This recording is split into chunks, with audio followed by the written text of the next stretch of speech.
제가 3달 동안 딱 뭐만 했냐면요. 밥 먹고 자고 하는 시간을 제외하고 나머지 시간은 시중에 나와 있는 수학 문제집이란 문제집은 모조리 싹 다 풀었어요.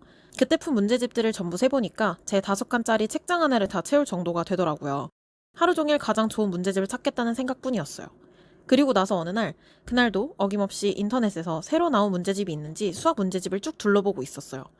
쓱 봤는데 너무나 무서웠던 게 지금 여태까지 본 문제집들이 모두 유명하고 좋아 보이지만 실력을 키워주기엔 오히려 비효율적일 수 있다는 점이었어요.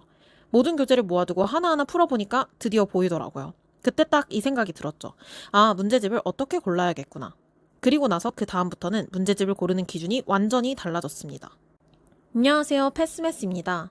아이들을 붙잡아 앉히고 겨우겨우 문제집을 풀리는데 들어가는 노력에 비해 아이의 수학 실력이 늘지 않아 고민이신 분들 정말 많으실 거예요. 주변에 수학을 혼자서도 잘 푸는 아이들은 어떤 방법으로 공부를 시작했길래 잘하고 있는 걸까요? 저는 지금까지 15년 가까이 선생님이라는 직업으로 500명이 넘는 학생들을 가르치고 있습니다. 수많은 수업을 진행하며 정말 다양한 방법으로 문제집을 풀게 했었는데요. 그럴 때마다 느끼는 건 좋다는 문제집들을 아무리 많이 풀려봤자 수학을 못하던 아이의 수학 실력이 더 좋아지거나 하지는 않는다는 거예요. 그래서 오늘은 제가 지금까지 연구한 어떤 문제집을 선택하고 어떤 식으로 공부해야 될지 설명드리겠습니다. 이 내용은 다른 과목의 문제집을 선택하고 공부하실 때에도 많은 도움이 되실 거예요. 아이를 키우시는 부모님께 꼭 필요한 내용이 담겨 있으니 영상을 끝까지 보시고 아이 교육에도 많은 도움이 되셨으면 좋겠습니다. 그럼 이제 어떻게 하면 우리 아이에게 딱 맞는 문제집을 고를 수 있을까 궁금하시죠? 먼저 제가 수많은 문제집을 풀어보며 가장 먼저 느낀 점은 문제집을 고를 때 난이도보다 구성 방식을 먼저 봐야 한다는 점이었습니다.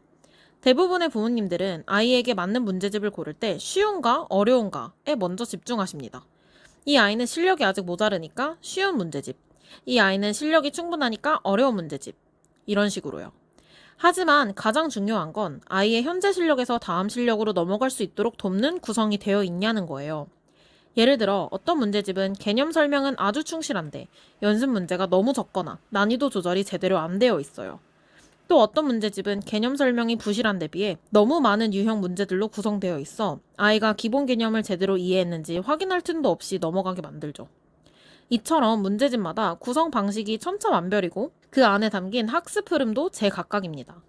그렇기 때문에 단순히 유명하거나 누가 좋다고 한 문제집이 아니라 우리 아이에게 맞는 구성인지 따져보고 선택하는 과정이 반드시 필요합니다. 그렇다면 이제 이런 질문이 생기실 수 있어요. 그래서 결국 어떤 문제집을 풀어야 되는 걸까요? 사실 시중에 나와 있는 문제집들, 특히 어느 정도 검증된 교재들은 대부분 괜찮습니다. 단지 중요한 건 그 중에서도 우리 아이가 실력을 키워갈 수 있는 구조로 되어 있느냐는 거예요. 제가 아이들과 수업하면서 특히 중요하게 보는 기준은 2가지입니다. 첫째, 개념 설명이 아이 수준에서 충분히 친절하고 구체적인가. 문제만 가득한 책도 있고 개념을 설명하긴 하는데 어른 눈에는 쉬워 보여도 아이에겐 너무 추상적인 경우가 많습니다. 좋은 문제집은 단순히 공식을 알려주는 것이 아니라 그 개념이 왜 그런지, 어떻게 사용되는지를 예시나 그림 등을 통해 자연스럽게 이해시켜 줍니다. 이런 설명이 있어야 아이가 문제를 풀 때도 스스로 떠올릴 수 있어요. 반대로 개념 설명이 생략된 부분이 많거나 외워야 되는 공식들로 접근하는 책은 개념을 처음 접하는 아이에게는 오히려 더 큰 혼란을 줄 수 있습니다. 둘째, 문제의 흐름이 자연스럽고 촘촘하게 연결되어 있는가. 예를 들어 앞 문제에서 배운 개념이 다음 문제에 변형되어 나오고 그 다음 문제에서는 그걸 실제 문제 상황에 적용해보는 식으로 연결되어 있다면 아이 입장에서 문제를 푼다기보다도 문제 속에서 생각의 흐름을 연습한다는 느낌으로 접근할 수 있습니다. 반대로 문제 간 난이도 차이가 크거나 문항 배열이 무작위처럼 느껴진다면 아이는 혼란을 느끼고 실력이 아니라 스트레스만 쌓이게 되죠.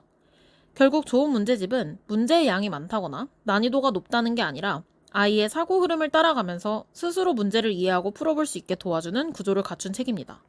많은 부모님들이 좋은 문제집 하나만 알려주세요 라고 말씀하시지만 실제로 수업을 하다 보면 문제집은 역할에 따라 2~3권을 조합해서 사용하는 것이 훨씬 효과적이라는 걸 느낍니다. 예를 들어 저는 기초 개념을 처음 배우는 아이들에게는 개념 유형 라이트처럼 설명이 자세하고 연습 문제의 진입 장벽이 낮은 책을 먼저 사용합니다. 이런 책은 개념을 부담 없이 익히고 기본기를 다지는 데 매우 적합해요. 그 다음 단계에서는 센이나 센 B처럼 다양한 유형 문제를 반복 연습할 수 있는 책으로 넘어갑니다. 이런 구성은 아이가 개념을 이해, 적용, 응용하는 흐름을 자연스럽게 익히는 데 큰 도움이 됩니다. 다만 여기서 한 가지 주의하셔야 할 점이 있습니다. 좋은 책이 많다고 해서 문제집을 과하게 많이 사용하는 건 절대 추천하지 않습니다. 오히려 아이는 학습의 흐름을 잃고 단순히 문제를 푸는 게 목적이 되어버려 실질적인 개념 이해나 사고 훈련이 약해질 수 있어요.